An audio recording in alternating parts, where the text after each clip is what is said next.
نحمده ونصلي على رسوله الكريم اما بعد بسم الله الرحمن الرحيم اللهم صل على محمد وعلى آل محمد كما صليت على إبراهيم وعلى آل إبراهيم إنك حميد مجيد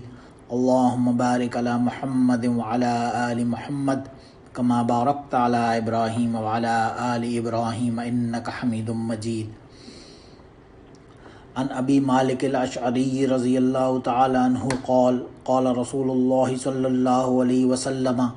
الطہور شطر الایمان والحمد للہ تملأ المیزان وسبحان اللہ والحمد للہ تملأان او تملأ ما بین السماوات والارض والصلاة نور والصدقة برہان والصبر ضیاء والقرآن حجۃ لک او علیک کل الناس یغدو فبائع نفسہ فمعتقها وہو موبقها او کما قال علیہ الصلوۃ والسلام۔ آج ایک نیا ٹاپک انشاءاللہ شروع کرتے ہیں جس میں فرمایا ایک حدیث ہے حضرت ابو مالک اشعری رضی اللہ عنہ سے، جس میں رسول اللہ صلی اللہ علیہ وسلم فرما رہے ہیں کہ الطہور شطر الایمان والحمد للہ تملأ المیزان، کہ طہارت جو ہے، پاکی، جسے عربی زبان میں طہارت کہا جاتا ہے، یا پاکیزگی جو ہے، پیور، جسے صفائی کی فارم میں لے لیں یا پیوریفیکیشن کے فارم میں لے لیں، لیکن خاص طور سے یہاں طہور طہارت سے مراد ہے، یہ جو ہے یہ شطر الایمان ہے، ایمان کا شطر یعنی کہ سینہ ہے یا اس کا جز ہے۔ والحمدللہ، اور جو الحمدللہ کہتا ہے انسان، الحمدللہ کی جو تسبیح ہے وہ میزان کو بھر دیتی ہے، تملأ المیزان۔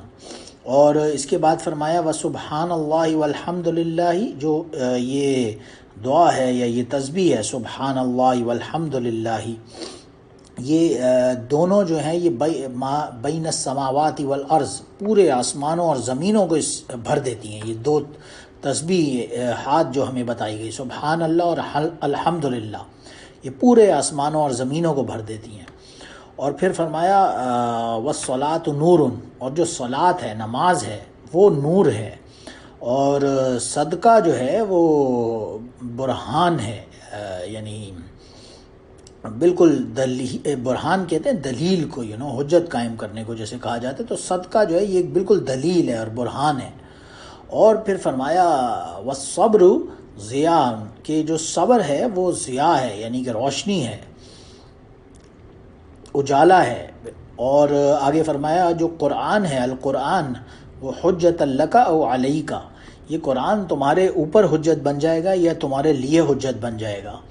اور آگے فرمایا کل الناس یغدو فبائع نفسہ فمعتقها او موبقها،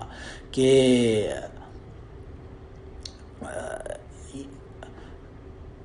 ہر آدمی جو ہے، ایوری ہیومن بینگ، یہ صبح کرتا ہے اس حال میں کہ وہ اپنی جان کا سودا کرتا ہے، اور پھر یا تو اسے نجات دلا دیتا ہے یا اس کو وہ ہلاک کر دیتا ہے۔ اپنی یہ جو نفس ہے، every morning that a person rises from sleep, so پھر پورے دن میں وہ جو بھی عمل کرتا ہے، اس کے تھرو، اس عمل کے ذریعے سے وہ یا تو اپنے آپ کو اٹرنل نجات دلا سکتا ہے یا وہ اپنے آپ کو یہ ہلاکت کا باعث بن جاتا ہے۔ تو بہرحال بہت ہی امپورٹنٹ حدیث ہے یہ مسلم شریف کے اندر، جس میں ظاہراً طہارت کے بارے میں پہلے فرمایا، پھر نماز، پھر صدقہ، پھر قرآن، ان سب کی اس میں فضیلت اور ان کی اہمیت اور ان کے اوپر ایمفسس بتایا گیا۔ پہلا جو سب سے امپورٹنٹ ایشوز حدیث میں بیان فرمایا، وہ فرمایا الطہور شطر الایمان، یہ جو طہارت ہے یہ شطر الایمان ہے، ایمان کا جز ہے، ایمان کا پارٹ ہے، یعنی طہارت ہی نہیں ہے جس کے اندر، تو گویا خدا نخواستہ اس بندے میں تو ایمان ہی نہیں ہوا۔ ظاہر ہے جو طہارت، پاکی ہے، یہ ایک ملوکی، یعنی کہ جو ملائکہ ہوتے ہیں، فرشتے ہوتے ہیں، اینجلز ہوتے ہیں، ان کی ایک صفات میں سے ہے طہارت کا ہونا، اور گندگی کا ہونا جو ہے یہ شیاطین وغیرہ کا، جنوں وغیرہ کا، شیاطین کا، اور جو گندی مخلوقات ہیں ان کا ٹھکانہ ہے۔ تو طہارت جو ہے یہ گویا کہ ایمان کے ساتھ ایک لازم اور مظلوم شے ہے، تو اسی لیے اس میں فرمایا گیا کہ الطہور شطر الایمان، یہ جو طہارت ہے یہ ایمان کا حصہ ہے۔ ظاہر ہے اسے ایمان ہی کہا گیا. ایک دوسری روایت میں آتا ہے طہارت نصف الایمان، یہ جو طہارت ہے یہ نصف ایمان ہے، یعنی آدھا ایمان جو ہے یہ تو صرف ٹوٹل ڈیپینڈ ہی انسان کی اپنی طہارت کے اوپر ہے، کتنا پاکیزہ رہنا، کتنا صاف ستھرا رہنا پسند کرتا ہے. تو اس سے پتہ یہ چلا کہ صاف ستھرا رہنا، اپنے آپ کو پاک رکھنا، یہ بہت ہی زیادہ امپورٹنٹ ہے ہماری شریعت کے اندر. کیونکہ اس کی یہ جو طہارت یعنی پاکی ہے، اس کی صرف یہی ایک حیثیت نہیں ہے کہ بس نماز یا قرآن پاک کی تلاوت وغیرہ ہے، یا کوئی حج عمرے کے لیے گئے ہیں طواف کرنا ہے، یا جو لازمی عبادات ہیں ان کے لیے ایک لازمی شرط ہونا ہی صرف اس کی ایک امپورٹنس نہیں ہے کہ صرف کچھ نماز روزہ کچھ نماز ہے یا قرآن پاک پڑھنا ہے یا ایسی ایٹسیٹرا ایٹسیٹرا عبادات ہیں تو صرف اسی کے لیے وضو کیا جائے اور پاک صاف رہا جائے. نہیں، بلکہ قرآن و حدیث سے یہ معلوم ہوتا ہے کہ ان اٹ سیلف یہ طہارت، یہ جو پاکی ہے انسان کی، یہ ان اٹ سیلف خود بھی ایک عبادت ہے اور دین کا یہ ایک اہم حصہ ہے. تبھی اسے کہا گیا شطر الایمان، یہ تو ایمان کا حصہ ہے، یا نصف الایمان، آدھا ایمان تو ہے ہی انسان کی اپنی پاکی کے اندر، اپنی طہارت کے اندر. اسی لیے وہ سورہ بقرہ کے اندر آتا ہے ان اللہ یحب التوابین و یحب المتطہرین، کہ ایک تو اللہ توبہ کرنے والوں سے محبت کرتا ہے اور پاک صاف رہنے والوں سے محبت کرتا ہے. اللہ سبحانہ و تعالیٰ یحب المتطہرین، یعنی ظاہر ہے کوئی بندہ اگر پاک صاف رہتا ہے تو یہ آٹومیٹکلی ایک بات کی نشانی ہے کہ اللہ سبحانہ و تعالیٰ اس سے محبت کرنے والا ہے، اس سے پسند کرنے والا ہے. اور وہ مشہور جو قرآن سورہ توبہ کی آیات ہیں جو قبا کی والوں کی جو رہنے والوں کے حوالے سے نازل ہوئیں، جس میں فرمایا گیا فیہ رجال یحبون ان یتطہروا واللہ یحب المتطہرین، کہ یہاں ایسے لوگ رہتے ہیں جو بہت ہی زیادہ پاکیزہ پسند پیورٹی کو، پاکی کو پسند کرنے والے لوگ ہیں. اور ظاہر ہے اللہ تعالیٰ ایسے پاک صاف رہنے والے بندوں کو خوب پسند کرتا ہے، یحب المتطہرین. تو بہرحال اس سے ان آیات سے یہی پتہ چلتا ہے کہ پاک رہنا اٹ سیلف ایک عبادت ہے اور اٹ سیلف ایک پارٹ ہے ہمارے ایمان کا، ہمارے دین کا، ہمارے اسلام کا. اور ظاہر ہے اسی حوالے سے شاہ ولی اللہ رحمہ اللہ نے اپنی حجت البلاغہ میں جو ڈیٹیلز بیان فرمائی ہیں اس میں یہی فرمایا ہے کہ جو پورے دین کا اگر ہم خلاصہ دیکھیں، جو کرکس ہے وہ 4 ڈفرینٹ کیٹیگریز کے اندر ڈیوائڈ کیا جا سکتا ہے. ایک طہارت، دوسرا اخبات، تیسرا سماحت، اینڈ نمبر 4 از عدالت. بہرحال باقی 3rd کا تو تعلق پھر عبادات سے، معاشرت سے اور دوسری چیزوں سے ہے، لیکن ایک پارٹ پوری ہی شریعت کا 1/4 حصہ جو انہوں نے بیان فرمایا وہ یہی ہے طہارت. تو اس طہارت کے اوپر بہت ہی زیادہ ایمفسس ہمیں اسی لیے قرآن و حدیث میں ملتا بھی ہے، کیونکہ ظاہر ہے ایک سلیم الفطرت اور جو بالکل صحیح مزاج کا انسان ہوگا، جس کا قلب جو ہوگا وہ بالکل بہیمت کی جو سفلی جو تقاضے ہیں ان سے مغلوب اور ان میں مشغول نہ ہو. ایک اچھائی پسند انسان جو ایک انٹلیکچوئل لیول کے اوپر لاجیکل پرسن ہوگا، بالکل ان بایسڈ اور بالکل غیر پریجڈسڈ طریقے سے اپنے مائنڈ کو اگر اوپن براڈ مائنڈڈ صحیح معنوں میں ہوگا، اس کی سوچ اگر پریجڈس نہیں ہوگی یا بیاس نہیں ہوگی، تو وہ سوچے کہ پاکیزہ رہنا اس کی ایک نیچرل سی ایسی صفت ہوگی جو وہ خود آٹومیٹکلی پسند کرے گا. نیچرلی کوئی بھی ڈفرینٹ فارم آف حدث جو ہے یعنی طہارت کا جو اپوزٹ ہے وہ کسی فارم میں اگر پیش آتا ہے، کوئی بندہ ٹوائلٹ جاتا ہے قضائے حاجت وغیرہ کے لیے یا وائف سے جماع کی وجہ سے حدث لاحق ہو جاتا ہے، تو بہرحال اس کو وہ فوراً ان ناپاکیوں کو، ان حدث وغیرہ کو دور کرے گا اور اپنے ساتھ طہارت کو لازم کرنے کے لیے واش اوے کرے گا یا وضو کرے گا یا غسل کرے گا، تاکہ وہ ان جو جانوروں کی جو صفات ہیں یا جنات یا شیاطین کی جو گندگی کی، ان کو اپنے آپ سے دور کرے گا. آٹومیٹکلی اس کے اندر یہ کوالٹی ہوگی. پھر اسی طرح اگر ہم دیکھیں تو اسی حجت البلاغہ میں ہی شاہ ولی اللہ رحمہ اللہ نے اس کی 3 ڈفرینٹ کیٹیگریز پھر کی ہیں. ایک تو نمبر 1 از وہ طہارت جو یعنی ایسی صورت میں واجب ہوتی ہے جب غسل یا وضو بالکل واجب ہو جاتا ہے انسان کے اوپر. دوسری ایسی نجاست یا پلیدی ہے جس سے جیسے کوئی کپڑوں وغیرہ پہ یا کسی جسم کے حصے پہ کوئی نجس چیز لگ گئی. اور پھر تھرڈ وہ پاکی ہے جو ویسے بظاہر لازم یا فرض میں تو نہیں آتی، جیسے کہ کوئی بہت دن سے نہایا نہ ہو، گندگی ہے، میل کچیل ہے، کپڑے گندے ہیں، ایون دو وہ پاک تو ہوں، لیکن بہرحال گندگی کو بھی صاف ستھرا کرنا اور اس کو دور کرنا، یہ سب کی سب کیٹیگریز طہارت کے اندر شامل ہو جاتی ہیں. تو بہرحال اسی لیے اس پاکی کو، اس طہارت کو بہت زیادہ ایمفسس کے ساتھ، امپورٹنس کے ساتھ ہمیں قرآن و حدیث میں ملتا ہے. اور اسی لیے اس حدیث میں فرمایا الطہور شطر الایمان، کہ یہ طہارت جو ہے یہ ایمان کا حصہ ہے، اور یہ طہارت جو ہے یہ نصف الایمان بھی ہے. دوسری چیز اس حدیث میں بیان فرمائی سبحان اللہ اور الحمدللہ کی جو تسبیح ہے. ظاہر ہے اس یقین کا اظہار اور اس کی جو شہادت ادا کرنا ہوتا ہے کہ اللہ کی جو مقدس ذات ہر اس بات سے پاک اور برتر ہے جو اس کی شان الوہیت کے مناسب نہ ہو. اور تمہید یہ جو الحمدللہ ہے، کہنے کا مطلب ہے کہ اس یقین کا اظہار اور شہادت کرنا کہ ساری جو خوبیاں اور سارے کمالات ہیں جن کی بنا پر کسی بھی مخلوق یا کسی بھی تخلیق یا کسی بھی شے کی حمد و ثنا کی جا سکتی ہے، وہ اللہ سبحانہ و تعالیٰ ان سب سے بڑھ کر ہے، اور وہ سیدھی اس کی جو پاکی، اس کی جو عظمت ہے وہ سب سے بلند و بالا ہے. تو بہرحال اسی لیے ان تسبیحوں کی فضیلت بتائی اس حدیث میں، اور یہی قرآن پاک میں یہ آتا ہے نحن نسبح بحمدک. یہ خود فرشتوں کا بیان جو آتا ہے کہ وہ بھی اللہ کی تسبیح اور حمد بیان کرتے ہیں. تو یہ بار بار ظاہر ہے انسان کی زندگی میں ہونی چاہیے اس کا معمول. پھر تھرڈ چیز فرمائی الصلاۃ نور، جو صلاۃ ہے یہ نور ہے. نور کیسے ہے؟ یہ ظاہر ہے ان اٹ سیلف ایک اللہ کا نور ہے جو اسے پروٹیکٹ کرنے والا ہے. جیسے آتا ہے کہ ان الصلاۃ تنہی عن الفحشاء والمنکر، کہ جو صلاۃ ہے وہ تنہا یعنی برائی کو، ہر برائی کو، منکرات کو، فحاشی کو، ان کو روکتی ہے انسان کے پاس آنے سے. تو یہ ظاہر ہے آٹومیٹکلی جو بندہ نماز کا پابند ہوگا اس سے یہ برائیاں خود بخود دور ہونا شروع ہو جائیں گی. کہ ایسا نور اللہ کی طرف سے اسے پروٹیکٹ کرنے لگے گا.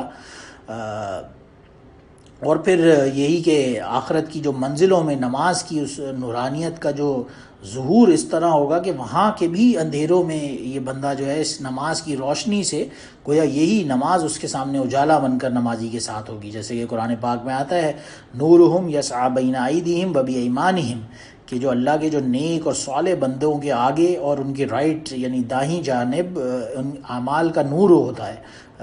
جو نماز کے فارم میں پڑھے گا اور اس کا نور اس کے ساتھ شامل ہوگا تو یہ آخرت میں بھی اجالا بن کے ان کے لیے ایک روشنی گویا ہوگا. اسی لیے فرمایا الصلاۃ نور. پھر اس کے بعد نیکسٹ اسی حدیث میں فرمایا والصدقۃ برہان. ظاہر ہے ایک دلیل یا برہان صدقہ کا ظاہر ہے یہی ہو سکتا ہے اس کا مطلب کہ بالکل ایک کھلی واضح طور پر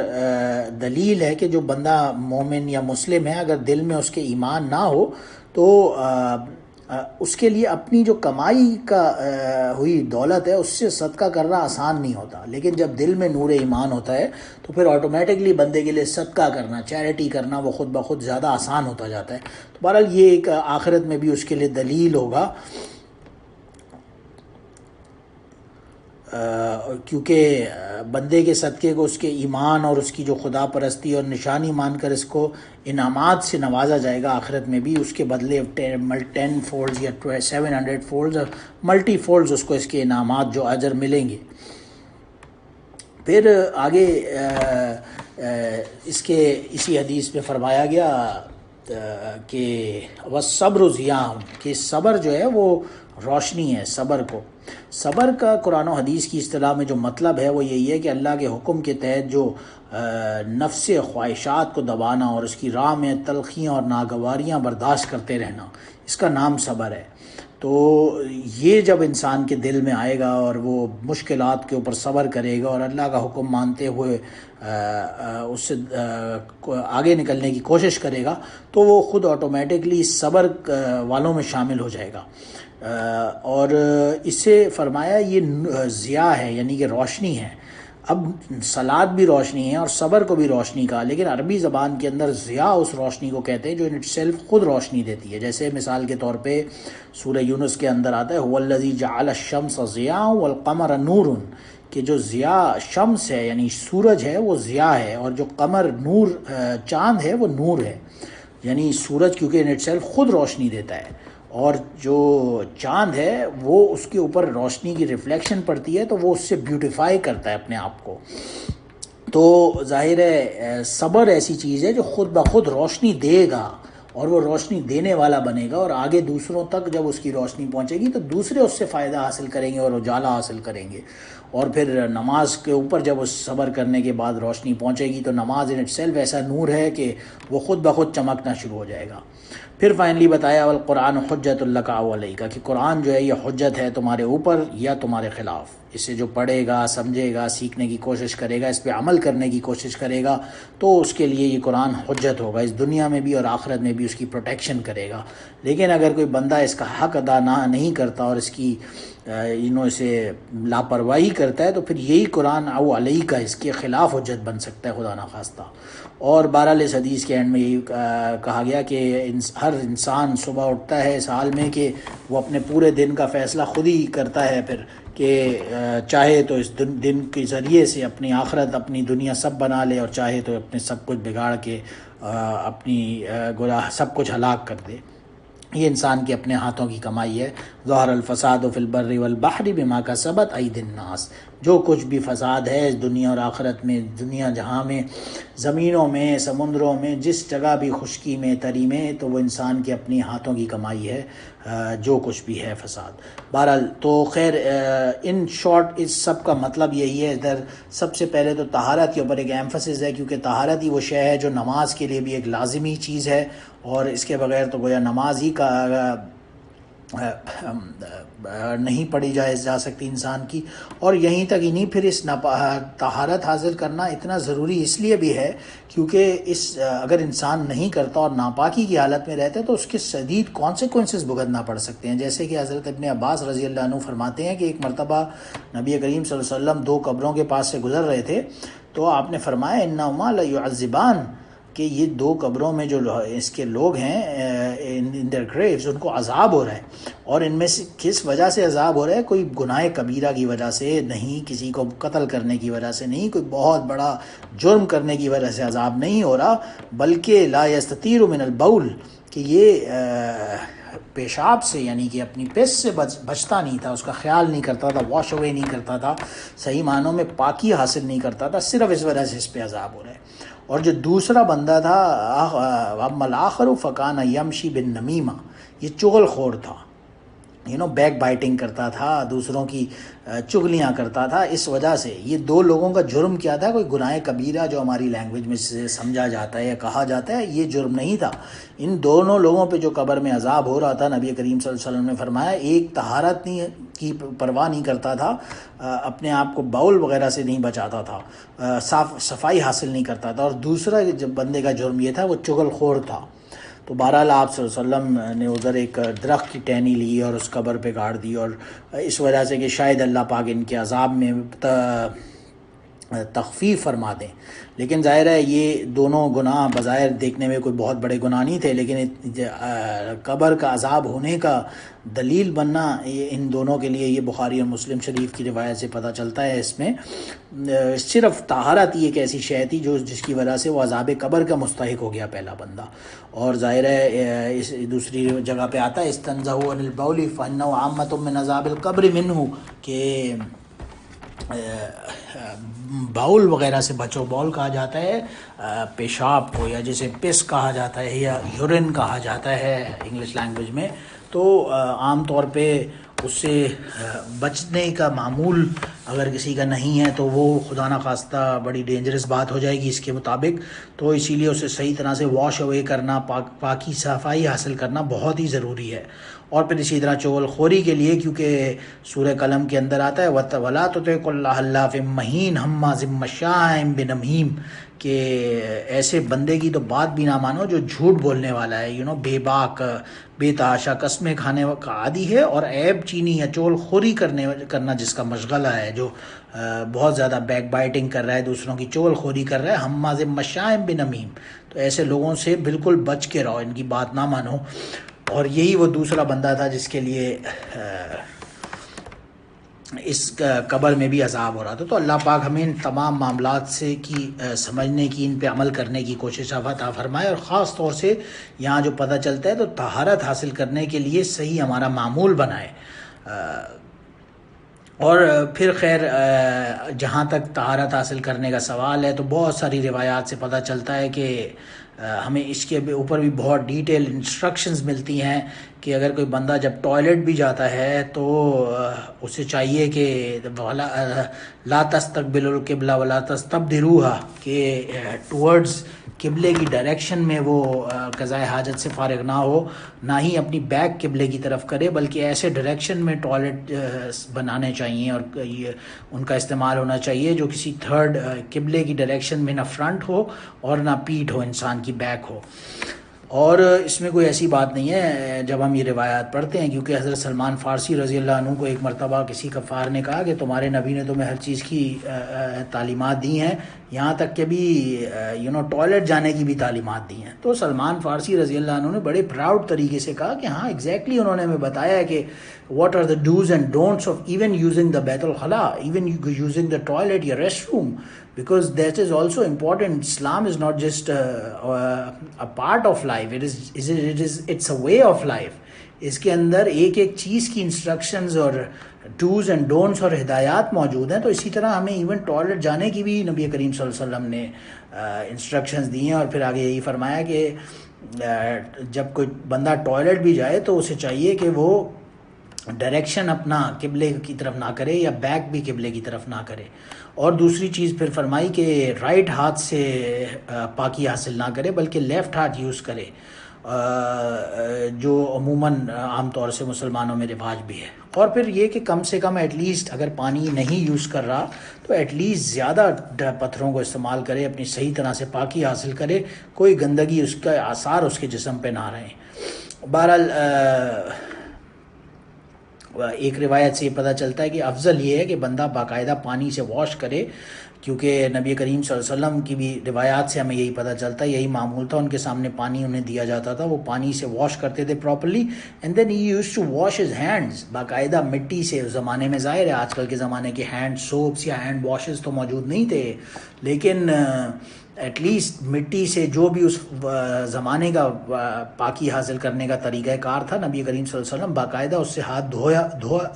دھو کر صحیح معنوں میں ہاتھوں کو واش کیا کرتے تھے۔ پھر ایک چیز ظاہر ہے یہ بھی پتہ چلتی ہے، جیسے کہ قبا کی وادی سے والوں سے جو وہاں کے لوگ تھے، ان کے بارے میں ایک مرتبہ ایک حدیث میں آتا ہے، رسول اللہ صلی اللہ علیہ وسلم نے کہا، ان لوگوں سے کہا، اے انصار والوں، تم لوگ یہ بتاؤ کہ تمہاری وہ کون سی ایسی عادت ہے جس کے بارے میں اللہ نے تمہارے لیے اتنا عظمت کا ایک بیان فرمایا قرآن پاک میں، سورہ توبہ کے اندر جو آتا ہے، فی رجال یحبون ان یتطہروا ولا یحب المتطہرین، کہ اس بستی میں ایسے لوگ ہیں جو بہت ہی زیادہ پاکیزگی حاصل کرتے ہیں، اور اللہ جو ہے ان سے ایسے پاکیزہ، ایسے طہارت والے لوگوں سے اللہ بہت محبت کرتا ہے، تو ایسی کیا وجہ ہے؟ تو انہوں نے یہی کہا، یا رسول اللہ، ہم لوگ باقاعدہ پانی سے اپنے آپ کو واش کرتے ہیں ٹوائلٹ یوز کرنے کے بعد، اور باقاعدہ نہاتے ہیں اگر ہمیں کوئی غسل جنابت ہو جائے، تو اس وجہ سے غالباً پرابلی ہمارے لیے پاکیزگی کی اتنی وہ بیان ہوئی۔ تو یہ بات نبی کریم صلی اللہ علیہ وسلم کو بہت پسند آئی، اور یہی افضل ہے کہ باقاعدہ پانی سے واش کر کے اپنے آپ کو صحیح طرح سے طہارت حاصل کی جائے۔ اور ظاہر ہے پھر ایسی صحیح چیزوں میں صفائی کا خاص خیال رکھنا، اور صحیح طرح سے پراپرلی پھر فلش کرنا ٹوائلٹ یوز کرنے کے بعد، اس کی بھی ایک امپورٹنس ہے۔ ایک روایت میں یہ بھی آتا ہے کہ اتقوا للعنین، لائنین سے بچو. یا صحابہ نے پوچھا یا رسول عرض کیا یا رسول اللہ یہ کون ہے, لائنین سے کیا مراد ہے؟ تو رسول اللہ صلی اللہ علیہ وسلم نے الذی یتخلی فی الطریق الناس یا فی ظلہم, یہ لوگوں کے راستوں میں اور درمیان میں ادھر ادھر قضاء حاجت سے فارغ ہو جاتے ہیں, ٹوائلٹ یوز کرتے ہیں, ایسے لوگوں سے بچو. یعنی کہ بہت ہی بڑا جرم ہے کسی کو دوسروں کو تکلیف دینا. تو اسی کے حکم میں پھر باقاعدہ ٹوائلٹ یوز کرنے کے بعد اسے فلش کرنا بھی از ویری امپورٹنٹ, بیکاز آپ انسان کی پاکی کے اندر یہ بھی اس پاکی کا ہی ایک جز ہے کہ گندگی اپنی چھوڑی نہ جائے. بہرحال پھر یہ ہے کہ دوسری چیز باقاعدہ اپنی پردے کا انتظام ہے, کسی کے سامنے نہ اوپن ایئر میں نہ جایا جائے, یا ٹوائلٹس جا رہے ہیں تو ٹوائلٹس کو لاک ہوں, دروازے ہوں, اور ان کے بارے میں بھی کافی زیادہ ڈیٹیل ہمیں بہت ہی انسٹرکشنز ملتی ہیں شریعت کے اندر. اور ان شارٹ بہرحال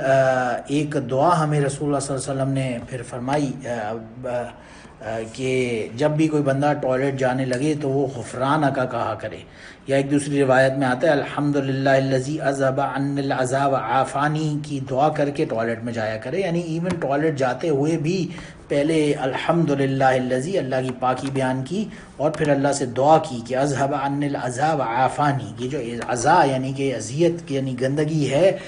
میرے جسم کی, اس سے مجھے عافیت عطا فرما, اس کے لیے دعا کر کے ہی ٹوائلٹ جانا چاہیے. بہرحال ان شارٹ طہارت ایسی ایک چیز ہے جو صرف نماز ہی کے لیے نہیں بلکہ جنرل لائف میں بھی بہت ہی امپورٹنس رکھتی ہے, اور باقاعدہ ایمان کا ایک جز ہے جس کے بارے میں تمام کی تمام جو باؤنڈریز ہیں ان کا خیال کرنا چاہیے, بلکہ اس کا خاص اہتمام کرنا چاہیے اور کوشش کرنی چاہیے کہ انسان پاک صاف رہے اور طہارت کو خاص طور سے بہت سیریسلی لے, کیونکہ اسی کے اوپر خدا نخواستہ عذاب قبر بھی موقوف ہو سکتا ہے. تو اس لیے پاک صاف رہنا بہت ضروری ہے, اپنے آپ کو گندگی سے بچا کے رکھنا بہت ضروری ہے. دعا ہے اللہ سبحانہ و تعالی ہم سب کو طہارت کے صحیح معنوں میں جو حق ہے طہارت کا وہ اسے ادا کرنے کی توفیق عطا فرمائے, اور ہم سب کو اس کی عمل کرنے کی بھی توفیق عطا فرمائے. وآخر الدعوانا ان الحمدللہ رب العالمین. سبحانک اللہم و بحمدک اشہد ان لا الہ الا انت استغفرک و اتوب الیک.